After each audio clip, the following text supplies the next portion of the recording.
There's a bombshell quietly reshaping Haas's 2027 lineup, and it isn't the one the headlines are selling you. Follow the money, and Esteban Ocon's Formula One future stops looking like a racing decision and starts looking like an accounting one. His lap time isn't the number that matters most anymore. His salary is, and how much cheaper the driver behind him would be. If you want the version with the receipts instead of the hysteria, take a second and calmly hit subscribe, because the popular story about what Toyota is doing to this team is loud, it's dramatic, and in one crucial way, it's flatly contradicted by the man who actually runs the place. Here's the story everyone's telling. Toyota arrived, wrote enormous checks, and is now using that financial muscle to force a veteran race winner out and install one of its own Japanese drivers, buying a seat outright. It's a clean, satisfying villain narrative. It's also, according to the Haas team principal himself, not what's happening. And the gap between that dramatic story and the verifiable truth is far more interesting than the myth. Let's start with what's actually, concretely real, because there is a real development here, and it's fresh. Reports from the race indicate that Haas has reached an agreement in principle, a letter of intent, that would let it sign Leonardo Fornaroli for 2027. Fornaroli is the reigning Formula 2 champion, and before that the Formula 3 champion, a genuine prospect on one of the sharpest upward trajectories in junior racing. There's a catch that matters, though, and the honest version keeps it front and center. It's reportedly a loan deal, and it's described as by no means done. A letter of intent is not a signed contract. It's a team quietly securing an option. But an option is still a signal, and this one points away from Esteban Ocon. Here's the detail that should stop the conspiracy in its tracks, though, because it's the first crack in the Toyota is buying the seat story. Fornaroli isn't a Toyota driver. He's a McLaren reserve, part of McLaren's development program. Haas ran him in one of its private test outings, in an unfamiliar 2-year-old car he'd had no chance to prepare for in the simulator, and by the team's own account, he made a real impression.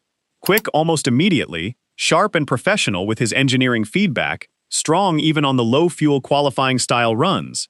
His own team boss at McLaren, Andrea Stella, has described him as the kind of driver who is simply fast the moment he gets into anything: a simulator, a test car, a practice session. That's exactly the profile that shrinks the so-called rookie risk, and it's why a young driver with no Formula One starts has vaulted to the front of a queue full of more experienced names. So the current frontrunner to replace Ocon is a young Italian, aligned with a rival British team, being courted by an American outfit, using a testing program that Toyota largely funds. If this were the simple Japanese takeover story the rumor mill insists on, that is the one name that should be nowhere near the front of the queue. Yet there he is, reportedly at the very front. To understand why, you have to stop thinking like a race fan and start thinking like Gene Haas, because this has always been his real operating philosophy. Gene Haas built his Formula One team on a single, unglamorous principle: spend as little as humanly possible. From the very beginning, Haas was the grid's great minimalist, buying whatever the rules allowed rather than building it, running the leanest staff and the smallest budget on the grid, treating the team less like a sporting institution and more like a marketing spend for his machine tool empire that had to justify every dollar. This is a team that has, more than once, been genuinely willing to walk away from spending that its rivals would consider basic. Its whole existence has been an experiment in how little you can spend and still compete. An experiment that, for years, actually worked. When a man has run his team that way for a decade, his instincts don't suddenly soften when a global manufacturer starts covering his bills. If anything, they get sharper, because now there's someone else's money in the room to protect. That instinct, to always take the cheaper path, is the key that unlocks this entire situation. It explains far more than any boardroom conspiracy does, because look at what Ocon costs versus what a Fornaroli costs. Ocon commands a proven veteran's salary, the premium you pay a driver with a Grand Prix win and a decade of experience. A young driver arriving on loan from another team's development program, hungry for his first full-time seat, costs a fraction of that. For most teams, experience justifies the premium. For a cost-obsessed owner watching a rookie in the other garage outscore that expensive veteran, the premium starts to look like money being set on fire.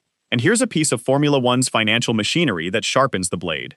The sports cost cap, the spending limit designed to level the field, famously does not include the drivers' salaries.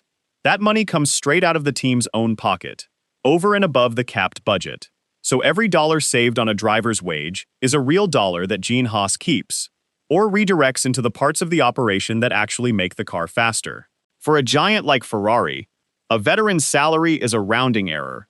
For Haas, run to the bone by design, the difference between a premium veteran and a subsidized adjacent rookie on loan is genuine money, the kind of sum that can shift a season.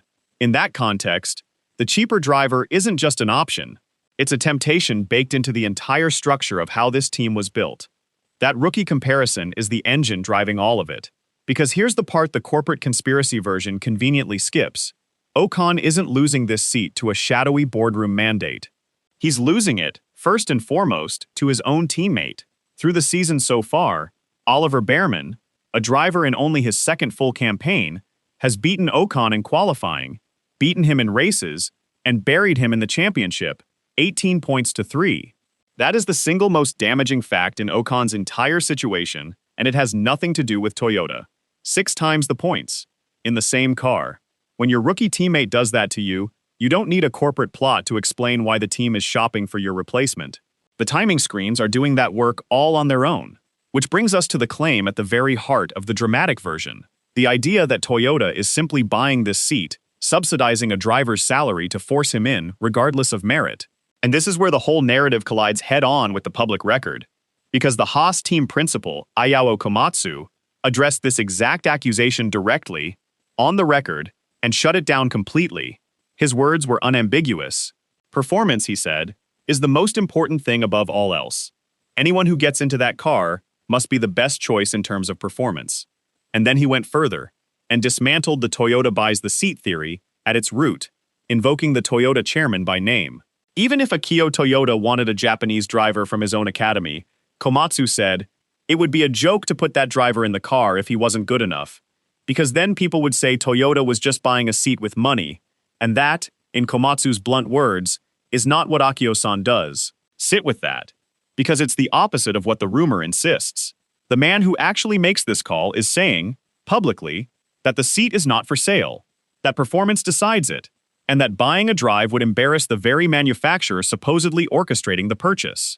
You can choose not to believe him, that's fair, but you cannot claim the plan is a secret Toyota purchase while the man making the call is on the record, explicitly rejecting exactly that. So if it isn't a purchase, what is it? This is where the honest version lands, and it's more subtle than the myth. Toyota's arrival didn't buy Ocon's seat. It widened the field of people who could take it. The partnership gave Haas access to a whole new pool of drivers and fresh reasons to look at them. The Japanese talents like Ryo Hirakawa, who's logged real mileage in the car, and the endurance and super formula names Toyota develops. It added options. It didn't issue an order. And crucially, those Toyota-aligned options are competing in the same queue as Fornaroli, from McLaren, and Rafael Camara from Ferrari. A genuine three-way contest between 3 power bases, not a coronation for one. This is the part of the money story that gives Toyota its real, non-conspiratorial influence. Toyota is genuinely funding things Gene Haas would never have paid for himself. The new driver-in-the-loop simulator installed at the team's Banbury base, the manufacturing and wind tunnel capability at Toyota's facility in Cologne, the broader development program. These are exactly the expensive capital investments Haas spent a decade refusing to make. A team owner receiving that kind of infrastructure funding has every commercial reason to keep his title partner happy. Not because Toyota is issuing threats, but because you don't casually pick fights with the entity underwriting your future competitiveness. That's real leverage. But notice what kind it is. It's the soft gravity of a partnership both sides want to protect, not a ransom note. The difference is subtle, and it's the difference between the true story and the lurid one. There's a real Toyota dimension here, and it deserves to be stated plainly rather than luridly. Toyota does want its talent on the Formula One grid. Its leadership has said so for years. Its partnership genuinely did tilt the board toward considering its own drivers. But wanting to promote your talent and secretly buying a seat to force a specific driver in regardless of pace are 2 entirely different things, and only the first one is supported by anything on the record.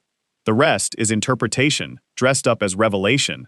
Now the honest counterweight, because Ocon is not finished, and the dramatic version pretends he already is. No decision has been announced. Haas holds an option to extend his deal into 2027 if it chooses, and the team has said it won't be rushed while the wider market stays unsettled. Not long ago, The read from inside the paddock was that, in a perfect world, Haas would happily keep both its current drivers. Ocon himself has furiously rejected the rumors of a rift with his team, calling that talk exactly what it is, nonsense. And he holds the one card that trumps every spreadsheet in the building, the car. If he strings together the weekends where he beats Behrman and drags real points out of a difficult machine, the entire calculation flips. A veteran suddenly delivering is very hard to replace with an unproven rookie, no matter how much cheaper that rookie is. The letter of intent is not a signature. The door is still open, but here's the uncomfortable truth underneath all of it, and it's quieter and more brutal than any conspiracy. Esteban Ocon's future doesn't rest on some Japanese boardroom coup. It rests on economics and on lap time. A cost-obsessed owner who has always chased the cheaper option, a rookie teammate making the veteran look expensive, and a young champion available on loan for a fraction of the price. There's no villain in a smoke-filled room here. There's just a balance sheet, a stopwatch, and a driver who has to beat both before the summer runs out. So here's the real question worth sitting with. If Ocon loses this seat, will it be because Toyota bought it out from under him? Or because, when the sport measured him against a rookie and a bargain, he simply came up short on the only currencies that ever really mattered? Tell me where you land in the comments.